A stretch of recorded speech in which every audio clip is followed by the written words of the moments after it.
नमस्कार, मैं स्मृति परासर और आप देख रहे हैं भारत तथ्य। आज हम बात करेंगे उस मामले की जिसने पूरे बिहार को झकझोर कर रख दिया है। भोजपुर के युवा सामाजिक कार्यकर्ता भरत भूषण तिवारी की पुलिस एनकाउंटर में हुई मौत पर लगातार सवाल उठ रहे हैं। परिवार, ग्रामीण और कई सामाजिक संगठन इस एनकाउंटर की निष्पक्ष जांच की मांग कर रहे हैं, जबकि पुलिस का दावा है कि कार्रवाई आत्मरक्षा में की गई थी।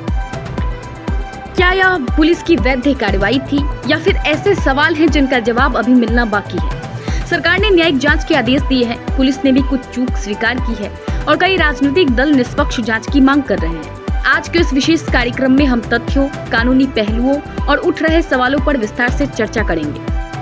आज हम बात करेंगे बिहार के उस मामले की जिसने पूरे राज्य की राजनीति और प्रशासन को सवालों के घेरे में खड़ा कर दिया।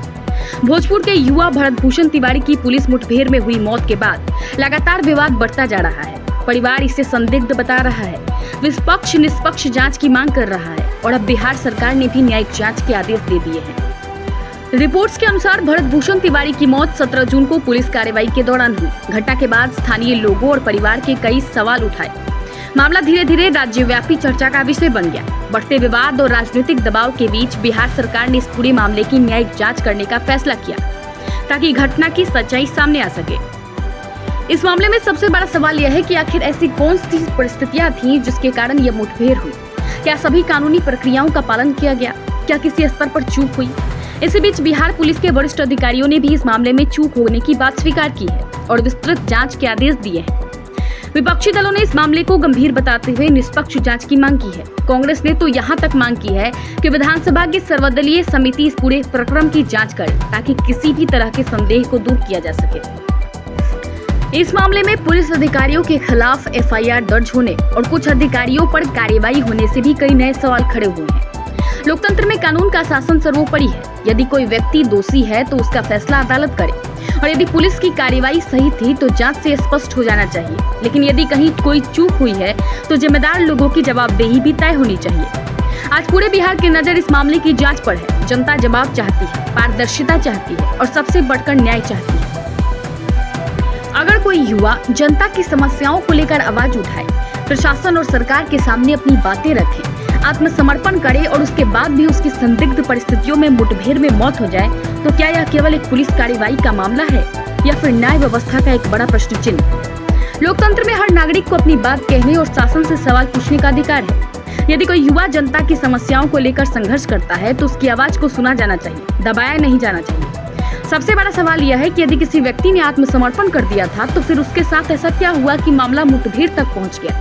क्या सभी कानूनी प्रक्रियाओं का पालन किया गया? क्या निष्पक्ष जांच हुई?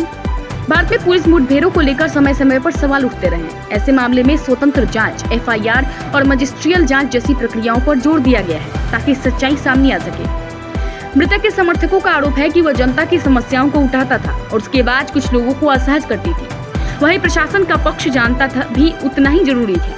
किसी भी लोकतांत्रिक व्यवस्था में निष्कर्ष तथ्यों और जाँच के आधार पर ही निकाला जाना चाहिए। यह मामला केवल एक व्यक्ति का नहीं है, ये सवाल उस भरोसे का है जो जनता कानून और संविधान पर करती है। अगर किसी व्यक्ति के खिलाफ आरोप है तो उसका फैसला अदालत को करना चाहिए या सड़क पर होने वाली गोलियों को। परिवार न्याय की मांग कर रहा है। नागरिक समाज के कई लोग निष्पक्ष जांच की आवश्यकता पर बल दे रहे हैं। उनका कहना है कि सच चाहे जो भी हो, वो स्वतंत्र और पारदर्शी जांच के माध्यम से ही सामने आना चाहिए। लोकतंत्र की सबसे बड़ी ताकत सवाल पूछने का अधिकार है और न्याय की सबसे बड़ी पहचान निष्पक्ष जांच। इसलिए आवश्यक है कि हर विवादित मुठभेड़ की सच्चाई सामने आए। दोषी कोई भी हो, उसे कानून के अनुसार सजा मिले और निर्दोष को न्याय। फिलहाल सबसे बड़ा सवाल यही है कि क्या इस मामले में पूरा सच सामने आया है या अभी कई सवालों के जवाब देना बाकी है। बिहार सरकार ने भोजपुर जिले में 28 वर्षीय कार्यकर्ता भरत भूषण तिवारी की हत्या करने वाले विवादास्पद पुलिस मुठभेड़ की न्यायिक जांच की घोषणा की है, क्योंकि उनकी मौत के आसपास की परिस्थितियों पर सवाल उठते रहते हैं। तिवारी को 17 जून को पुलिस और विशेष कार्यबल एसटीएफ कर्मियों के साथ मुठभेड़ के दौरान गोली लगी थी। पुलिस का दावा है कि उन्होंने अधिकारियों पर गोली चलाई, लेकिन सोशल मीडिया पर प्रसारित एक वीडियो में उन्हें गोलीबारी से कुछ क्षण पहले अपनी पिस्तौल फेंकते हुए दिखाया गया है, जिससे आरोप लगाया जा रहा है कि आत्मसमर्पण करने के बाद उनकी हत्या कर दी गई थी। एएनआई ने ये रिपोर्ट दिया है। इस घटना ने बिहार में राजनीतिक तूफान खड़ा कर दिया है।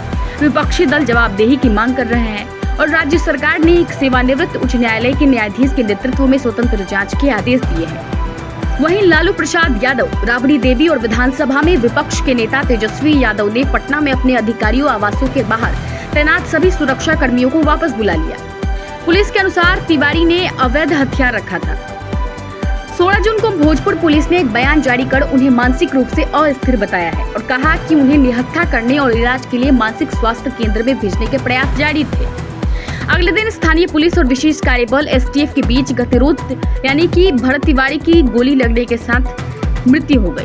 पुलिस ने दावा किया कि उसने अधिकारियों पर अवैध पिस्तौल से 8 से 10 गोलियां चलाई, जिसके कारण उन्हें आत्मरक्षा में जवाबी कार्रवाई करनी पड़ी। हालांकि गोलीबारी से कुछ ही समय पहले रिकॉर्ड किए गए एक फेसबुक लाइव वीडियो ने विवाद को और बढ़ा दिया। फुटेज में तिवारी को एक खुले मैदान में खड़े होकर कैमरे से बात करते हुए और पुलिसकर्मियों की ओर अपनी पिस्तौल फेंकते हुए दिखाया गया है।